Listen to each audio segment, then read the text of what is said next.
Bonjour à tous, nous sommes le lundi 6 octobre 2025. Il est 14h49, soit presque 14h50. Vidéo pour le lundi 13 octobre 2025, et ça tombe très bien si l'on est un 13 du mois, puisque c'est le 13e Grand Prix moto du championnat du monde de MotoGP en 1998, mais aussi la 13e archive de MotoGP, qui est le Grand Prix moto d'Australie 1998, et ça tombe très bien puisque cette semaine, c'est le Grand Prix moto d'Australie 2025. Mais bon, 2025 pour les archives de MotoGP, ça ne sera pas avant très longtemps, sachez-le. Alors, c'est le Grand Prix moto d'Australie 1998 qui a lieu sur le fameux circuit de Phillip Island, où on n'est pas à l'abri d'avoir de bonnes surprises, c'est-à-dire des animaux, du vent, de la pluie, du froid, bref, la totale quoi. Ce Grand Prix moto d'Australie 1998, il a eu lieu du vendredi 2 octobre 1998 au dimanche 4 octobre 1998. C'est le 576e Grand Prix moto championnat du monde de MotoGP depuis 1949. On va faire un point sur la présentation des nouveaux pilotes, comme d'habitude, avec, pour commencer, la catégorie 125, pardon, excusez-moi, j'ai confondu 250 et 125, alors que non, ça sera pour tout à l'heure. Alors, il y a pas mal de nouveaux pilotes pour ce Grand Prix moto d'Australie 1998. On va en parler, mais j'en ai pas mal où je n'aurai pas d'informations sur eux, malheureusement. Mais j'en ai quelques-uns où j'en ai. Avec, pour commencer, la catégorie 125. Donc, pour les nouveaux pilotes, nous avons pas d'informations sur, dans l'ordre, Shedrian Bresland, je ne sais pas si je prononce bien vu le prénom. On a ensuite Jude Grady, pas d'informations sur lui également. Même chose pour ce qui est de Alessandro Romagnoli. Ensuite, pas d'informations sur Peter Galvin. Des informations sur le pilote suivant qui est Anthony West. On voit qu'il a utilisé le numéro de la légende Valentino Rossi. Il a roulé sur le championnat du monde de MotoGP de 1998 à 2016, sauf en 2009 et en 2002. Alors vous voyez il y a un paquet de résultats, vous voyez, qui sont disqualifiés entre le Grand Prix France Moto 2012 et le Grand Prix Moto de Malaisie 2013. Alors vous allez me dire pourquoi, mais la raison, je ne vais pas vous la dire tout de suite parce que je vais vous spoiler les informations si je vous le dis. Mais bon, je vous le rassure, on aura l'occasion d'y venir en temps inopportun, c'est-à-dire en temps voulu. Donc j'espère que je n'ai pas fait d'erreur au niveau des années de sa carrière en MotoGP. Normalement, il n'y a pas d'erreur. Et le dernier pilote où je n'ai pas d'infos sur lui qui est tout nouveau, il s'agit de Jay Taylor. Alors, est-ce que j'ai fait le tour? Apparemment, oui, j'ai fait le tour, malgré le fait que je n'ai pas d'informations sur les autres pilotes, les 5 autres pilotes à part Anthony West. Donc voilà, voici les résultats de la première séance d'essai libre, avec Anthony West qui est quand même classé pour sa toute première séance d'essai libre, même s'il est au-delà des 10 secondes, où je n'arrête pas de le dire, mais d'habitude, il ne devrait pas être classé s'il est au-delà des 107% plus rapide du meilleur temps. Mais bon, trêve de blabla, vous pouvez faire pause. Passons maintenant aux résultats de la première séance de qualification libre.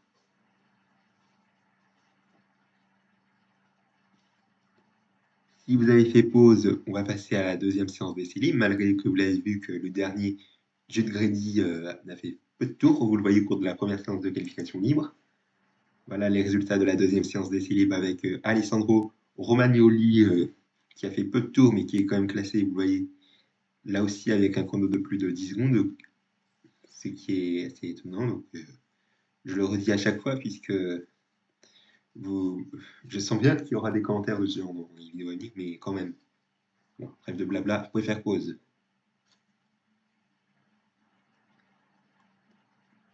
Voici maintenant les résultats de la deuxième séance de qualification libre, avec l'Italien que je vous en ai parlé il y a quelques secondes, mais qui est cette fois-ci bien hors du classement. Pour pas grand-chose, malheureusement, et d'autant plus qu'il a fait peu de tours, mais vous allez voir qu'il va être quand même présent pour la course. On va le voir ça dans quelques secondes. Vous pouvez faire pause en attendant. Et voici donc les résultats du warm-up.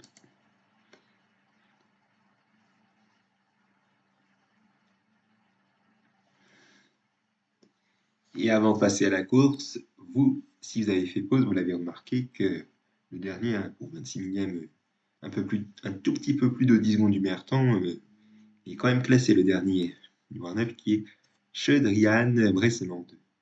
J'arrête pas de le dire, mais quand même, si on est au-delà des 10 secondes, on ne doit pas être classé. Alors même s'il y a des pilotes qui ne sont pas classés, mais qui sont même pas 10 secondes au-delà du meilleur temps, ben, je fais peut-être des erreurs, mais bon, ça peut arriver des fois, mes petites erreurs. Donc voilà, veuillez me pardonner si j'en ai fait à plusieurs reprises. Mais bon, trêve de blabla, voici les résultats de la course, avec 23 pilotes qui ont franchi le drapeau, 23 pilotes qui ont franchi le drapeau à Dami, pardon, et tous les autres, ils ont abandonné, normalement. Oui, c'est bien, leur nombre. Il y en a, alors, il y en a 2, 4, 6, il y a 6 abandons. Je vous laisse regarder les pilotes qui ont franchi le drapeau à Damier et les autres qui ont abandonné.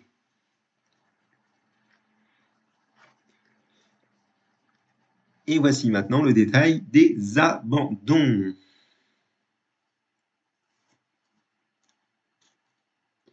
On va passer maintenant à la catégorie 250. En 250, nous avons comme nouveau pilote. Alors, j'en ai de nouveau, mais que je n'ai pas d'informations sur eux, malheureusement. Alors, nous avons dans l'ordre de la grille, y compris le nom qualifié, on va voir la preuve dans un instant, Adam ou Adam Brunskill,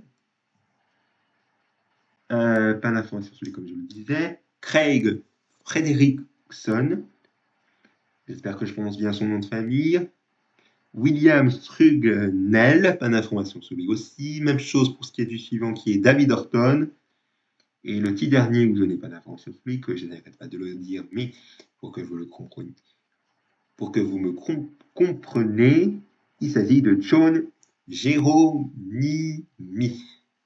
Est-ce que je n'ai rien oublié?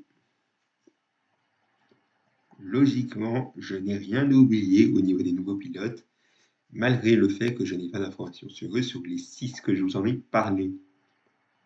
Enfin, sur les 5, pardon. Ah non, oui, c'est bien sur les 6, excusez-moi. J'ai pensé à 5, mais effectivement, c'est bien 6.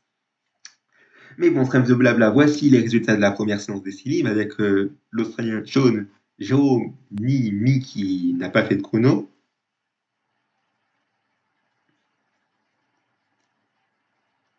Si vous avez fait pause, voici les résultats de la première séance de qualification libre avec Craig Frederickson qui n'est pas classé malheureusement pour pas grand-chose. Voilà.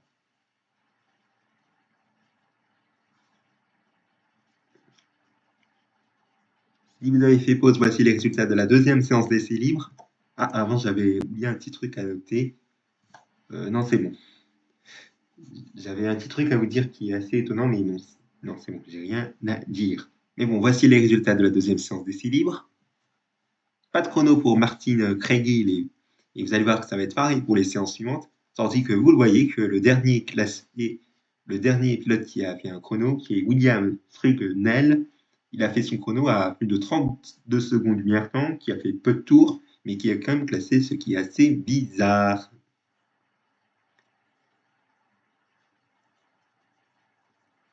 Malgré mon blabla, est-ce que vous avez fait pause? Si c'est le cas, voici les résultats de la deuxième séance d'essai libre, enfin la deuxième séance de qualification libre, excusez-moi, avec 3 pilotes qui n'ont pas fait de chrono, donc 2 qui sont quand même présents pour la course, José Luis Cardozo et William Strugnell, et tandis que Martin Cragnil, enfin Cragnil, je ne sais pas comment on se prononce son prénom, même si je l'avais bien dit, il me semble, précédemment, ben, là, je l'ai vite bafouillé, excusez-moi. Tandis que Adam Brunskill, il a fait un chrono, mais malheureusement pas classé, malheureusement, pour un peu près d'une seconde et demie d'être dans le classement. Mais bon, trêve de blabla, vous pouvez faire pause comme d'habitude.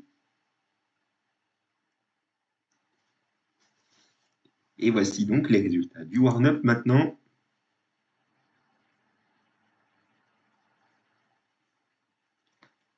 Et si vous avez fait pause pour voir les résultats du warm-up, voici les résultats de la course. 20 pilotes qui ont franchi le drapeau à damier et tous les autres ont abandonné. Ils sont 2, 4, 6 et 8 abandons.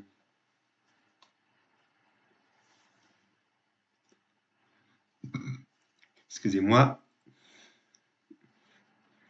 Et si vous avez vu le nom des pilotes qui ont franchi le drapeau à damier et tous les autres qui ont abandonné, voici le détail des abandons.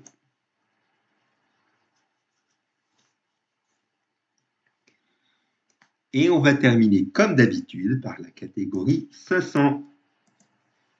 En catégorie 500, nous n'avons que un nouveau pilote, il me semble.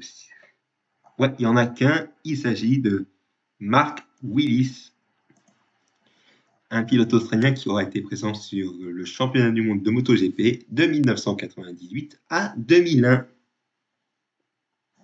Voilà. Est-ce que je n'ai rien oublié? Normalement, ça doit être bon. Je n'ai rien oublié.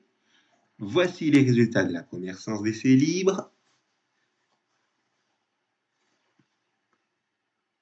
Si vous avez fait pause, voici les résultats de la première séance de qualification libre.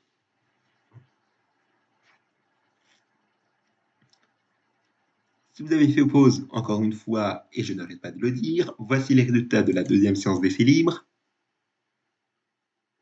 Avec Gary McCoy et Carlos Checa qui n'ont pas fait de chrono.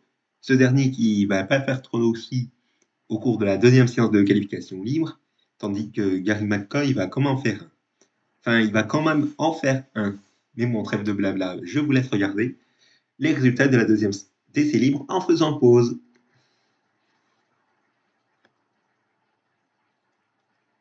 Allez, on va passer maintenant aux résultats de la deuxième séance de qualification libre. Comme je vous l'ai dit, Carlos Checa n'a pas fait de chrono.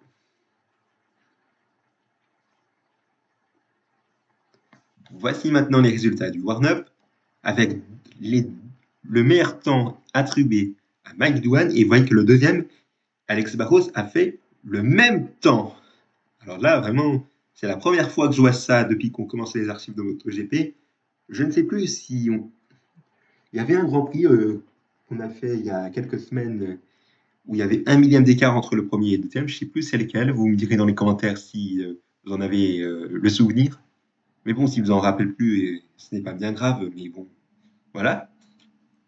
Vous pouvez faire pause, évidemment, pour voir les résultats du warm-up de la catégorie 500 au cours du Grand Prix Moto d'Australie 1998. Et voici les résultats de la course avec 16 pilotes qui ont franchi le drapeau à damier et les autres qui ont abandonné. Enfin, les autres qui ont abandonné, où ils sont 2, 4 et 6 à abandonner.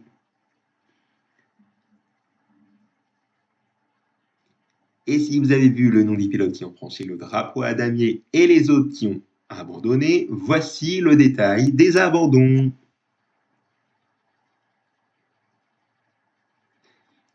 Et c'est ainsi que se termine cette archive de MotoGP avec le Grand Prix Moto d'Australie 1998. Merci à vous de l'avoir suivi. Je vous donne rendez-vous mercredi pour le dernier Grand Prix Moto du championnat du monde de 1998 qui aura lieu en Argentine. Vous le voyez juste ici. Avec juste après le résumé, le petit bilan. Donc il va falloir bien rester jusqu'à la fin de la vidéo. En attendant, n'oubliez pas que demain, vous retrouverez le bilan climatique de la ville du Mans en novembre 1993 qui va nous réserver de bonnes surprises. Excellente journée à tous sur ma chaîne YouTube et je vous remercie tous pour votre attention.